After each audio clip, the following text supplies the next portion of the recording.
Hi guys! Another day, another parcel! Next parcel, ito na. Part 2. Ito na. Yung medium na parcel. Oh, wow! Small, medium, large. Pero ito siya.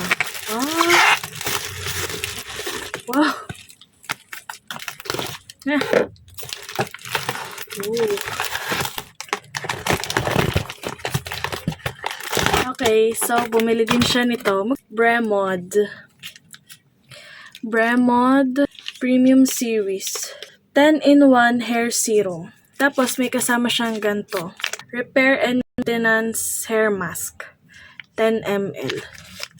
Nakatry na ako nito sa tita ko. Kay Mama Ush. And ito maganda. Hair mask. Yung hair mask nila. Sobrang maganda siya and friendly sa curly hair. Binili si Mami nan. Maganda kaya to? Improve dry and damaged hair. Tame frizzy hair.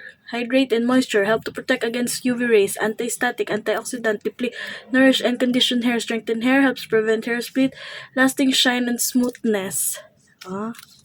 Nakaligo na ako guys. So, kung testing natin to sa ibang araw na lang. Tapos, sabihan ko kayo kung maganda. Oh, wow. Endorser. Guys, hindi to sponsored, pero malay nyo naman, di ba? Sa future. Wow! Sa future. Basta ayan. So, yun yung second parcel. If want nyong itry din, I'll put the link there.